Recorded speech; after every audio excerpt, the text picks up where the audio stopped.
मनोबुद्ध्यहङ्कारचित्तनिनहं न च श्रोत्रजिह्वे न च घ्राणनेत्रे न च व्योमभूमिर्न तेजो न वायुः चिदानन्दरूपः शिवोऽहं शिवोऽहम्. Sam, what is your explanation of from consciousness to material world? As I said, you see, when consciousness itself is conscious of something, it has to use some instruments to do something else other than itself. Otherwise, there is consciousness only and nothing else. When there is nothing else, something has to be produced there in order to see it. If there is nothing else, it will be like deep sleep. You can't see anything. So there are no objects. So an object has to be created. How does an object get created? Actually, object doesn't get created and then you start seeing it. The object as well as the subject and the action of seeing, all these things happen together. So there is no question of even an evolution, which is a function of time. Everything just happens at one stroke, like dream. So what happens is, imagine a big blob, completely uniform, no heterogeneity, is completely homogeneous, totally identical at one place to the other place. In this huge ball, somehow little vibration happens in some little spot. Now, this ball which we are talking about is a sentient ball. It has the ability to know, to sense, to see, and all that. So when we say everything is that uniform sentience, little movement somewhere is also seen by this conscious entity through this little vibration. And when it sees itself through this vibration, aberration gets introduced. What gets introduced? Distortion. Distortion, yeah, okay. Like you see in a lens, camera lens, if the lens is not perfect, distorted images appear. Like that, some distortion happens. So when everything all around is the same consciousness, still being to this little vibration, distortion happens, and instead of seeing nothing, we begin to see objects, multiple objects, like white light getting so many colors, big colors, when passed through a prism. So think of the prism as the vibration. All around is only the white light.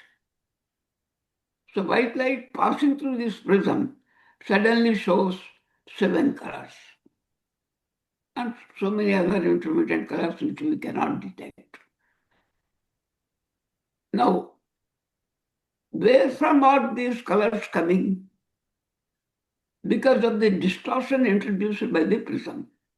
Instead of prism in this big blob, we have a little vibration. So this is the way how multiple objects are coming. So in our own physical sense, you can compare the situation to the basic consciousness that you are, that ability to see, to sense, to know, and so on.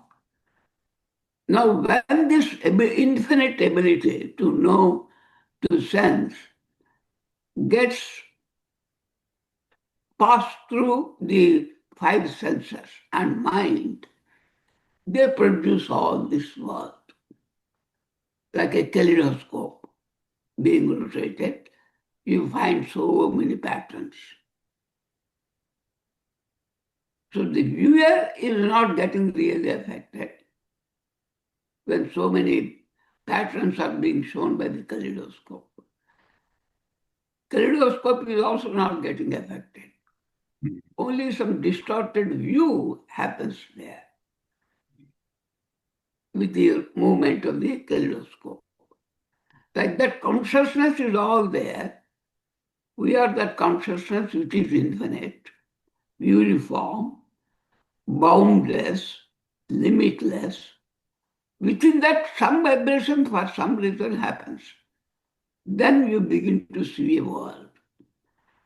As you begin to see a world, you suddenly think that you are a little creature seeing multiple world objects.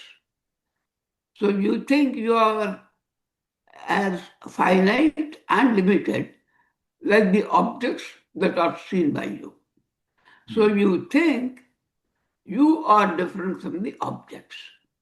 So the sense of separation, a sense of me seeing something else, other, evolves. So this is how really the objects are seen. So it's probably all there at the same time. Right? Yes, all happen same time. Same time, and Yes. there is not even time. There's no time even. Even time gets Right, cooked up. It's Space- just so just so Space happens and that time both get cooked up. Like in dream, you see, there is neither time there nor space there, but so- they and get cooked up. and we are also created because vibration, whatever. We are already there. We are But there because of- within that because vibration. of senses, we see the limited part. Correct. So we are also that thought of a separate me is part of that vibration. Yeah. So what Advaita advises is get out of this mode of viewing things through vibration. Come back to your uniform, motionless, just being a mass of sentience. You just know, the ability to know, but there's nothing to know around. So you are a mass of sentience. So that realization is called liberation. Actually, you are that. You see, nothing has happened to you. But some jerk happened. And you think and project all these things yourself. So stop doing that and you are back again what you are without any change. Mhm. So we say, literature say that you are that that big mass you're talking about. We don't even have to say you, right? There is no you. There is Correct. no you. But when you say you are addressing to that little entity which thinks it is separate. Yeah. Mm. But it cannot do really anything by itself. Mm. Because that you itself is a projection, like all the other objects, like the kaleidoscope patterns. But it says this sort of a sentence, you are that, says as a reminder of who you are. Yeah. So that's why Advaita says is, all this Shruti, Vedanta, Veda, Upanishad, they don't do anything to you. They just only remind you. Once reminding is over, their job is also over because they don't exist. Yeah. So the reminding also happens within that distortion. Mhm. So occasionally I give this comparison to a self-destructive chip loaded along with satellites. Loaded what? That self-destruction instruction as a chip, Yep. they load into the satellites. Uh-huh. If the satellite is dangerously deviating from its trajectory, it may suddenly fall on a populated area, create havoc there, create mass deaths.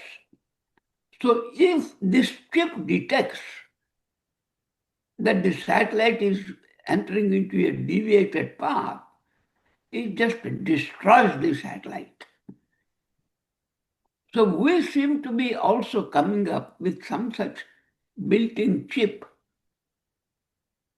in the distorted imagery of the world. So when there is too much of this imagination, or when you are ready to jump back into being your original, this self-destruction chip of the world works, and you spring back to be what you are. What you really are. What you really are. That infinite, limitless, actionless, movementless, just mass of knowing. Vijnana Ghana. There's a Sanskrit word which is used, I think, in the Brihadaranyaka Upanishad also. Vijnana Ghana. Mass of knowledge, mass of knowing, intelligence, or sentience. So you are Vijay? almost saying, Ramesham, that you don't have to do anything. That chip will itself get self-destruct. It will get you back. No, There is no. that's not again the advice of the Shastra. Because if you don't keep doing anything, you are as if on a conveyor belt, you go on, and the world becomes limitless in its unfoldment. See, distortion, this kaleidoscope rotating, and the pictures, patterns, variety of them keep coming, and that can continue on and on and on. Like a child lost in a play. The child forgets even his hunger, what time of the day it is, continues playing with his or her friends. So that will happen even for millennia of years. So there has to be a conscious effort also to come back or make awakening, as they say, from this play. So occasionally, these reminders keep coming to you in the form of all sorts of problems and difficulties and troubles in the world. So they give occasional little jump, a jerk, a break in your moment. So you keep thinking, what is this I am suffering in spite of all these things? When that little jerk, a shock happens, you have a choice either to continue on with the unfolding world or just stop there and think, is there a way to end this problem? Instead of getting lost like the child, forgetting his hunger, body condition, bleeding leg, everything, he continues getting indulged in the play. So the mother will come and say, stop the play, all right, now clean yourself. Have a bandage to the bleeding toe, something like that.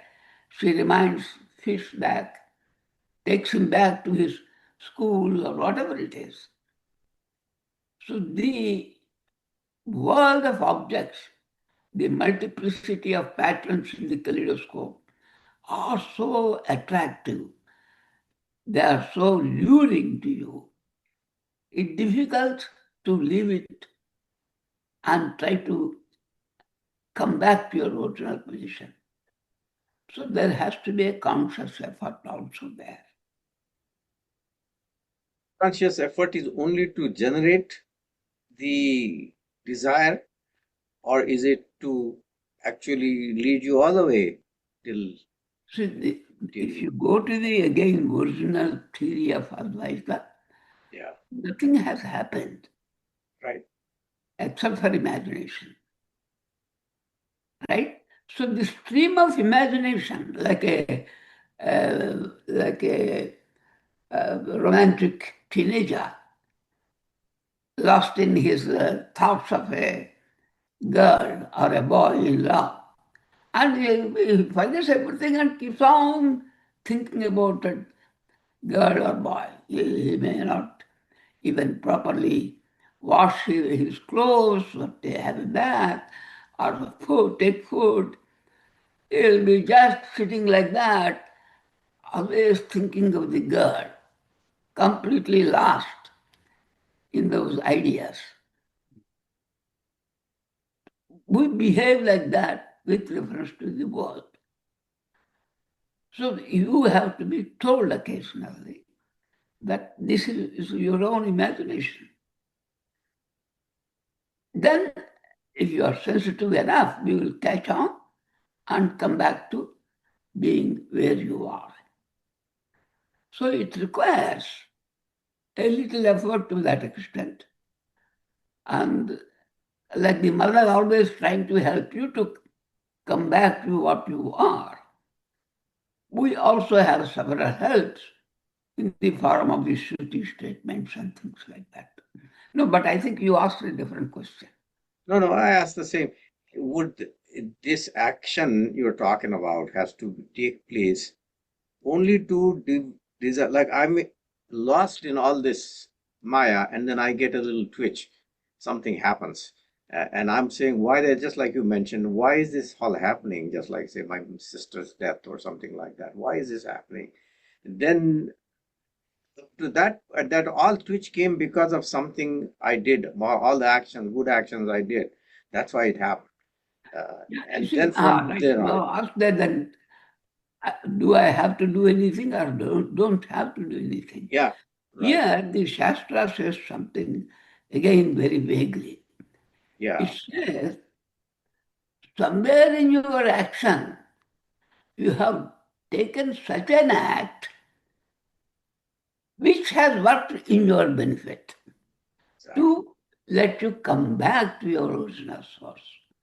right, So nobody can predict that on this day it's going to happen or after this event it will happen. yeah, Nobody can yeah, say, because it all depends upon what you are doing as an action.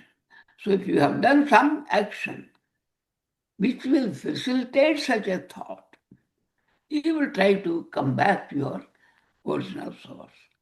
So, in effect, they sum it up saying that by your own actions, past actions, beneficiary results, you will be trying to get back to your original position. yeah, right. I mean, what we are is also because of past actions. And then, Exactly. You see, because we don't have any other explanation, we just give it as an explanation. And this explanation is so powerful, there is no way to falsify it, to verify it, or to gather evidence or proof for it. Where is the past action? There is nothing. Nobody can even challenge it. Nobody can verify it. yeah. But it has below it a big assumption that really this creation has happened. But there again, Shruti questions. It hasn't happened and tells you there is no reason at all for this to happen. So it's an assumption that we are fated to become like this. There is no prarabdha, there is no such dictum that you are being punished for what you have done or rewarded for some good work you have done. But apparently Advaita and Shastra have figured out Pardon what to me? do. But apparently Advaita and Yeah, Shastra have figured out how to. Yeah, you see, the point is, if you read it or study it merely as a theory to be applied later on for results, it will not work. Yeah. If because somebody says there is no I, and I think, oh, there is no I have nothing to do, that will be a wrong conclusion. What Advaita says is, it is not addressed to some public general mass. Each teaching is addressed to you. You stop there the moment you hear a teaching. That's a reminder for you in your to-do list, in your calendar. Now, have you realized it through your own evidence without depending on an external word, external guru, or God, or scripture? If somebody says there is no I, you just only memorize it, oh, there is no I, it's okay. I can be happy as I am. That doesn't work because that the absence of I has to be felt by you, has to be really realized and experienced by you. You have to see it as you see an object in front of you. There is really no I. So you don't base your conclusions on the words of others. You have to be completely convinced through your own self-experiential evidence. That is the real understanding. If somebody says there is no I, and you take as the book says there is no I, it doesn't make any sense because you still have within you a feeling of I. But isn't that all a part of the process? Everything, if somebody No, tells again, me. you see, you're generalizing it and leaving it to somebody else as a responsibility. There is no somebody else. So you have to be totally be in it and realize the absence of an I. And then you ask how the I comes up. There are three types of eyes also. There's one I which represents this body for its transactional affair. I have to reserve a seat in the train or in the plane. So that I refers to this body. Oh, my leg is paining. That my or I is referring to his body. I feel very angry.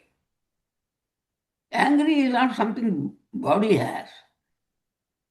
That anger, or I feel very joyous, light-minded, happy, that belongs to the mind. But I know, I can somehow impute it. Yes, I have a feeling that I is the real, that sense of in you. So there are so many varieties of eyes. Yeah. Each must be very clearly known and visible to you. So when Shastra says there is no I, that I refers to the imaginary I, which says, this is my driving license, this is my ID card. So that ID, driving license, they all belong to the body. I'm an angry person. I'm a white-skinned person or dark-skinned person. There it belongs to both the mind and the body. but I'm able to sense it. I know it, I can't say what it is. That I is the real sensor in you. And that is the true I. So the true I exists, the knower, the knowing element in you, the detecting element in you, the sentience in you. So this I is used for that bare naked sentience. That bare naked sentience is same in everybody, like the sunlight now. The sunlight is not mine, but without it I can't say anything. This illumination is here, within me, outside me, and not only here in my house and outside, it is there in you, your house, Vijay's house, and in Vijay's room also. There is no discontinuity to this illumination. Even though my house, I call it my light, inside my room, because of the walls I have built, it belongs to me. I can shut it off by closing the windows. But this illumination really is not shut off or cut into pieces. It's just uniformly one. It's never broken into fragments. So this I, which is the sentience, which is the sensor, which has the detecting power, is the same in all. That is the I, which you really are. The other I, which identifies itself with the driving license, ID card, or even qualifications, expertise, they all belong either to the mind or to the body. You're an expert in computer science. Body has nothing to do with it. Your body doesn't know any computer science. And the detector, I also doesn't know anything. Only the mind knows. So the ego or ahankara, that is one I there. So each I you have to understand and assess. As long as a body is there, you need a little indicator for it. That I you have to keep on using in a transactional world. Without that I, you cannot function at all in the world. Yeah. As an ID to signify this body. Or if the body is in trouble, you have to talk to your doctor. So this I, which signifies, which stands as a symbol for the body, is necessary. Similar when you say about your expertise, that I is necessary for the mind. But that I, which has the ability of sensing, knowing things, that knowing principle, it doesn't belong even to you. That's the universal I.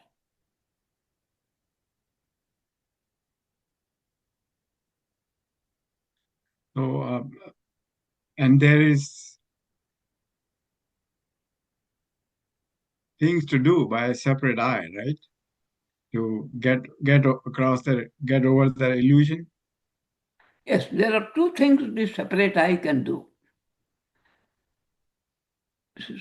Some people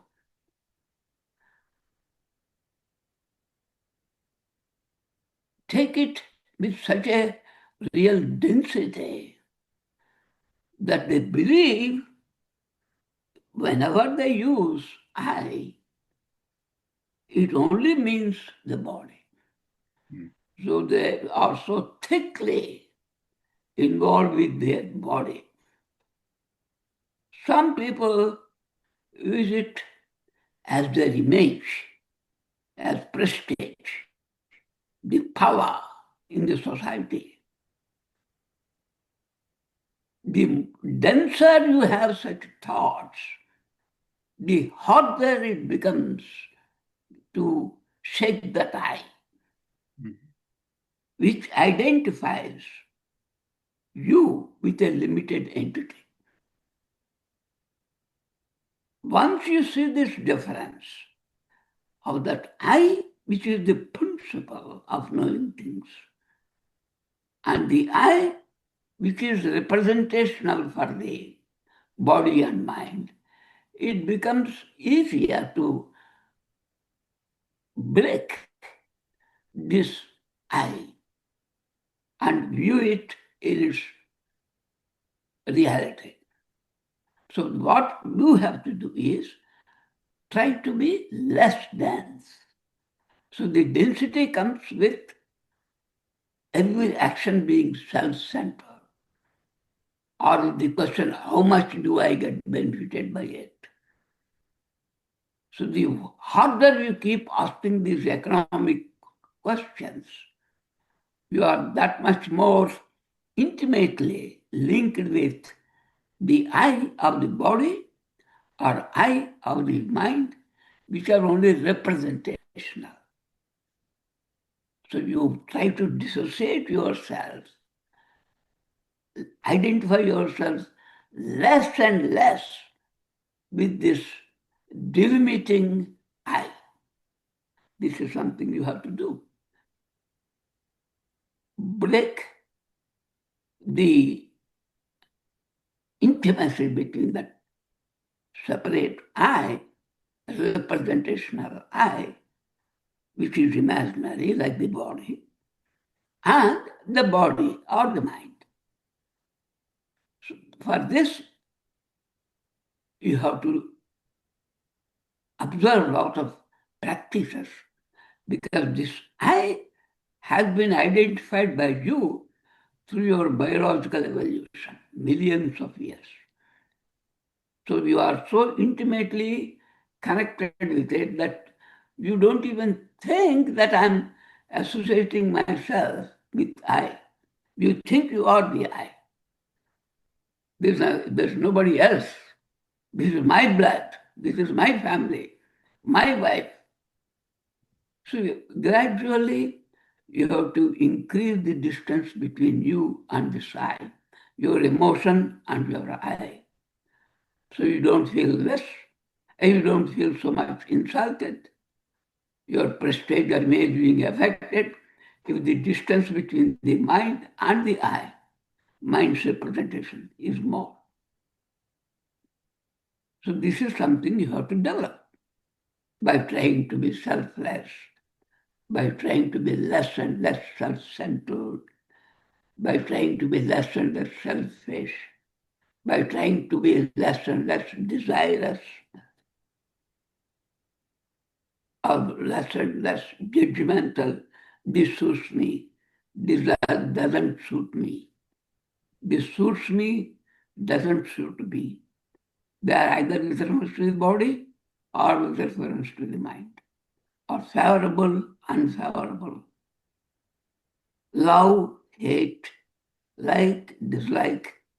So all these dualities, dvandvas, are because of our identification with the body I or the mind I. Unless you develop that tenuosity, lesser, dense I, even the message being given by the Shruti or a well-wisher will not penetrate you. It cannot percolate our head. He keeps talking nonsense. I know myself what I need. I need my power, my status, my money. You see, that sort of a fellow, even if you keep on being reminded by Shruti, it will have no effect. So to receive the message from Shruti, you have to develop that tenuosity, make the eye connection less dense. Part we are answering your question also, Vijay. Yeah, this is So you have to do something. There is an action there. That is an action, yeah. Try and keep away yourself from this representational I. And that action is really not an action like doing yoga or running or doing something special or doing mantra or chanting this or chanting that. That is These what. are all, all your pilgrimages, Yeah, doing pilgrimage. gifts, feeding others, being kind to others. When you are kind to others, you are forgetting yourself, you see. So in this process, we build a distance between the I, which stands for the body or mind, and yourself. Are those all- actions? Yeah. Go ahead. Are those actions also arising from via the consciousness? Because the vibration that you talked about earlier. Again, do you mention all this as a theory or with a full realization and understanding of it? Because if it is a theory, it is just useless. And once you examine it yourself and feel in your own experiential evidence, you don't have to ask anybody else. Yeah, I'm not claiming anything. These are just questions. I'm not claiming anything, Yeah. Just questions. So just knowing theory is useless. But I'm not claiming to know theory. These are questions, I'm not claiming anything, to know anything. So who is the motivator for all this? Is that the question you're asking? Yeah, yeah, right. So again, as I think I have sent that reply to you already, can an Upanishad opens with that sort of a question? This representational I of the body or of the mind, they are just imaginary, like placeholders. They don't have any reality. Yeah. So naturally, they don't have any power, built-in power to make even any suggestion. Yeah. An intelligent input. They can't do it. So it's really coming from somewhere else. Yeah. In a way. But that has to be not a logical derivation, theoretically. It cannot be an inference. It has to be understood, realized, felt by yourself.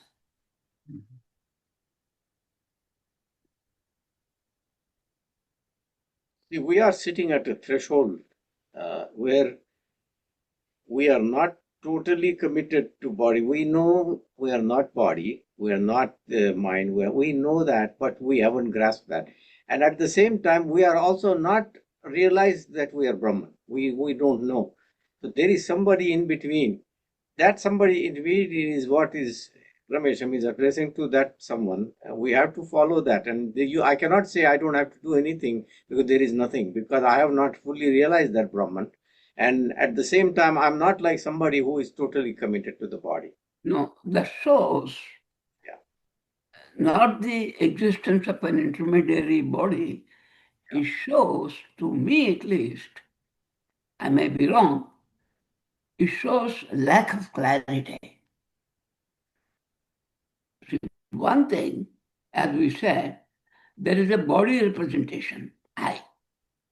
Like in a map, there is a little pagoda type on the map, and you immediately relate it to a temple or some structure on the ground. So the real truth is what is on the ground. And here on the map, you have a representation.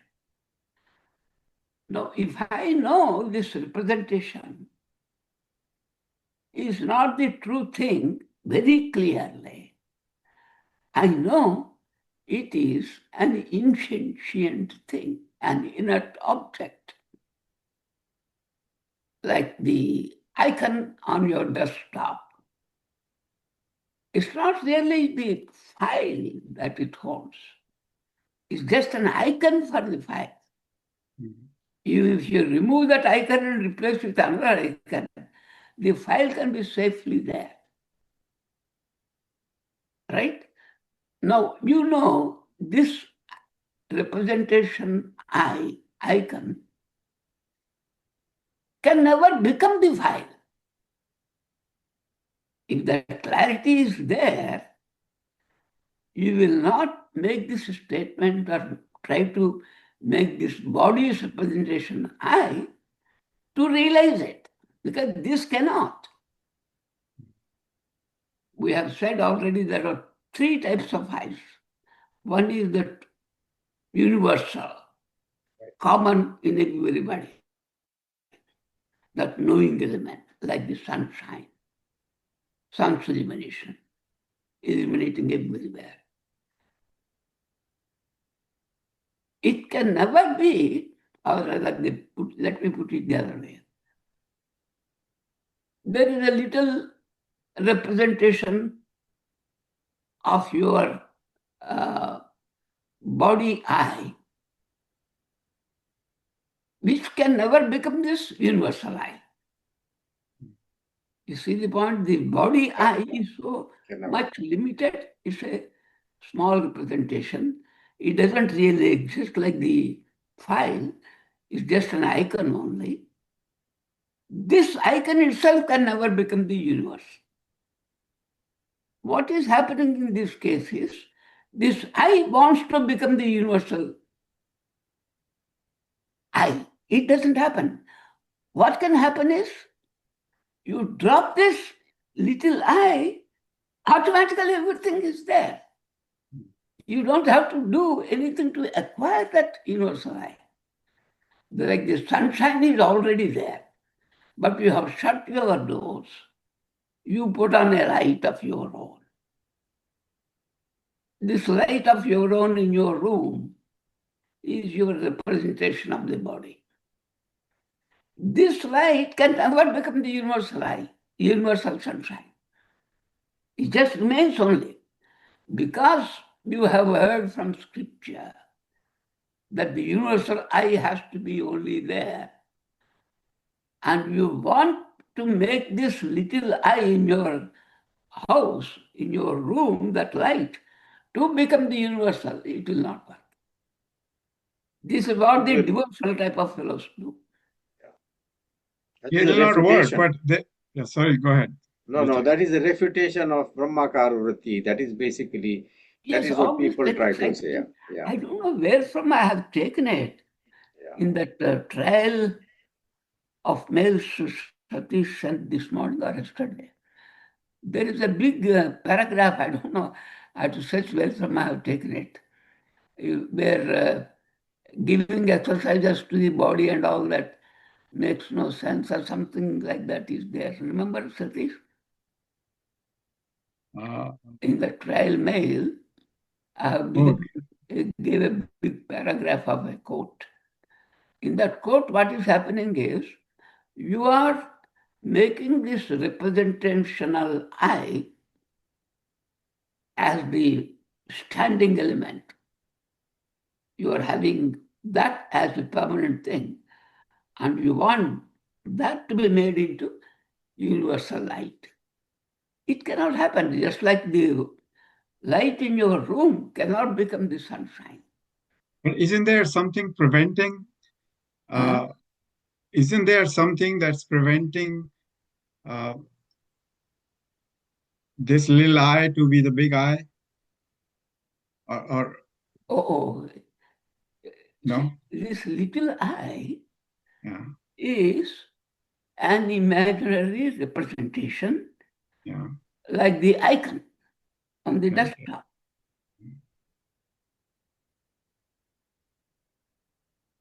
And this icon can never become the universal I. You see the difference between these two? No, I see. I see.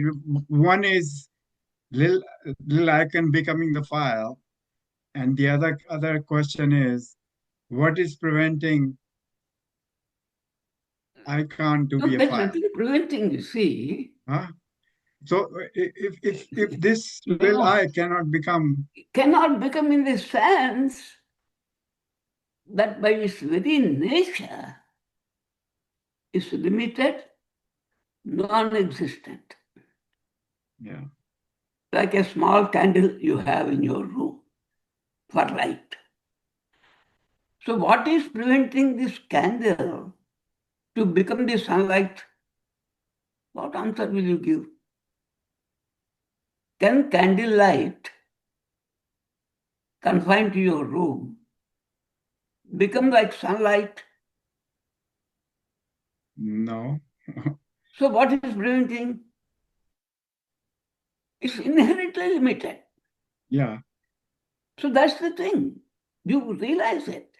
So what we are making an effort is trying to make this little I into the big one, universal one. We want this I to be secure, safe, sound, undisturbed, and you want to expand it to the universe. It will not work because by nature, this is a little icon.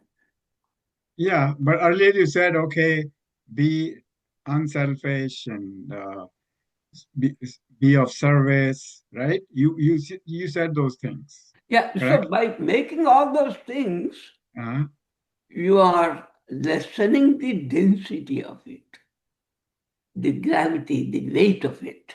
but you just aren't those the ways to for this little I to become the big I? Isn't that the No, idea? that's not to make the little I to become the bigger you do all these things. You are doing all these little things like charities, selfless activities, all that in order to make yourself better able to listen to the message of this, Uh-huh. only to receive the message in its correct transmission without any distortion. Yeah. The You are trying to denser dissolve it. and You are trying denser to is dissolve. your eye, Hmm. the more distorted you get the signal Hmm. from the Shruti. So to be able to listen to Shruti clearly, you have to make this preparation. That preparation involves lessening the density of your separate eye. Okay. So all these actions in the world give you the ability to receive the Shruti message. Ah, That's all. You're not changing the eye. okay. In this ability, you will be then getting the courage, dhirata. Even the Upanishads use that word dhira. The courage to drop this separate I. Courage to drop only, it's not to convert, Yeah. not to change, not to amplify. That's very helpful. Totally dissolve that I. That is the totally dissolve that like a salt doll, salt. As you drop means has to dissolve. Yeah, dissolve. Yeah, drop is an English word we use, Yeah. but it means actually, I use that word quiescence. Deliquescence, not quiescence. Deliquescence. What's the word? Dissolve. Deliquescence. Yeah. Deliquescence. Yeah. That And means that it is so dissolved that its original name, shape, form, everything disappears. Like the river Ganga merging into the ocean. Yeah, The that's original, huge. That's huge. the original qualities will all be lost. So we don't do the moral, ethical, service-oriented actions to convert my little I, Mm. representing the body or the mind, into the universal I. I cannot do it. And most of the fellows get lost there. That's right. Yeah. Exactly. This is purely an imaginary entity, like the icon on your desktop. The icon never becomes the computer. That's huge.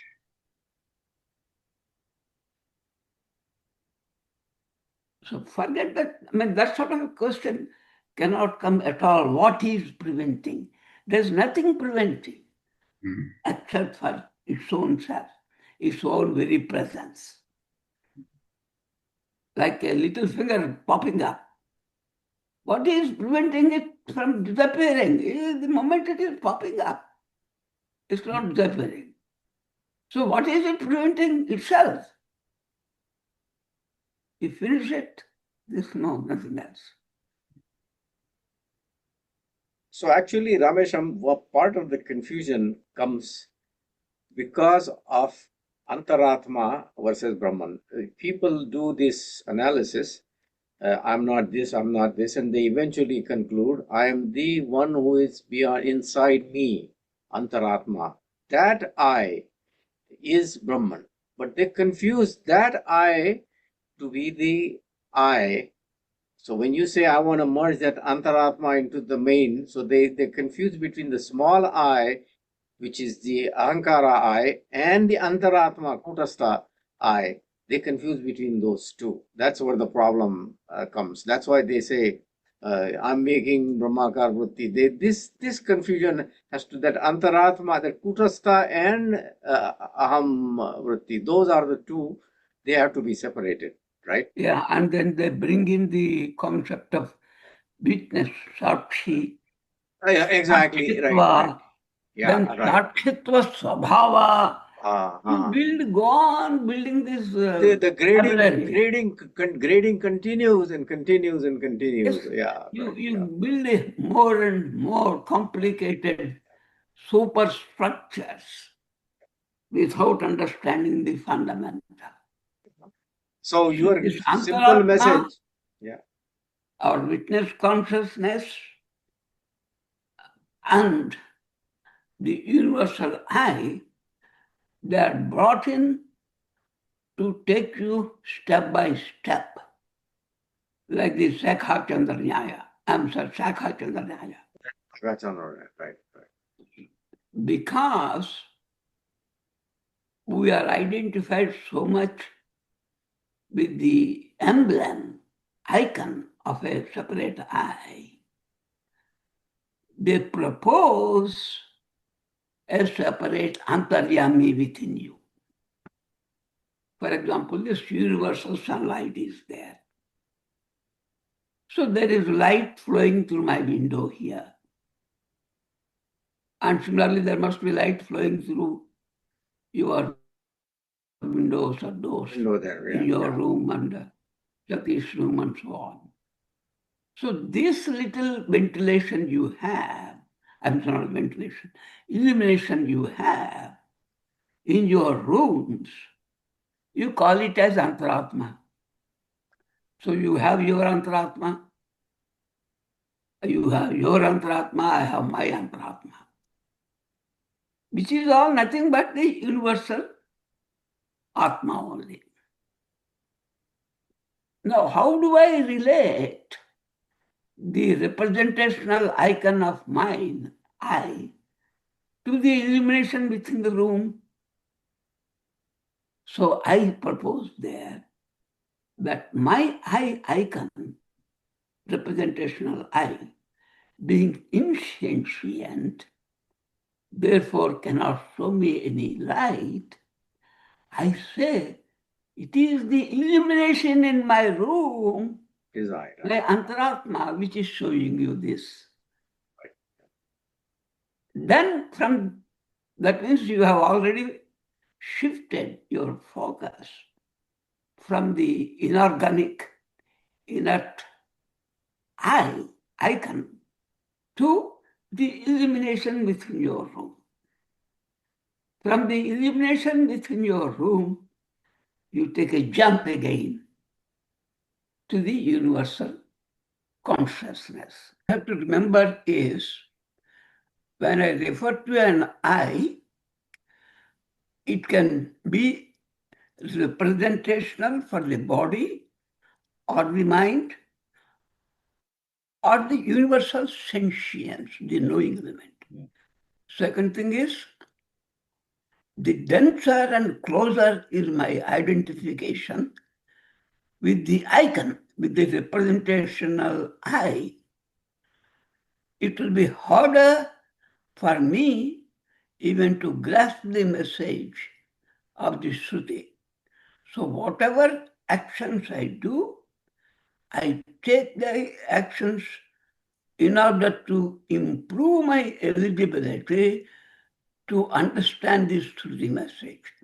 And those actions are such that facilitate the reduction in the density of this I, separate I, which is a representation of the body or mind. Then another point is, there are different models discussed in the Upanishads, like Antaryami concept, witness concept, and all that. These are all different concepts which try by themselves in a modular approach, unrelated to one another. Your attention from the object to the icon, from the icon to the real illumination part, the universal I. So there's no point in trying to mix up these various models and try to infer something. And then it's not an effort to change or modify or improve this icon I of my body or my mind into the universal I. It cannot happen. Like no amount of effort in my attempt to make the small lamp in my room into the sunlight. It cannot help. So the small light in my room has some value. Well, I can use it only for that purpose, but I cannot change it to become the sun. Likewise, this small I, which is an icon for me, cannot be made into the universal I. The universal I is already there, like the sunlight illuminating every house. So this separate I has to fold up. Then the universal I automatically is already there, as it happens in deep sleep. I think these are the broad topics we discussed today. This Shruti message was never straightaway given to the disciple. The disciple is expected to develop some prerequisite conditions that satisfy his or her eligibility to receive the Shruti message. But these days, everything being available to every Tom, Dick, and Harry, they forget the initials and jump onto the right top and misinterpret things. Exactly. So we exercise the little I in order to make it less dense, and that so that it can easily be dropped, and then make ourselves more eligible to receive the correct message of the Shruti without distortion. The Shruti message then works like an aid memoir, a reminder to tell us who really we are. In that, only that understanding is required. No doing is involved. This is something we used to have debate in our previous sessions. understanding is required, no doing is there for that final message to dawn on us.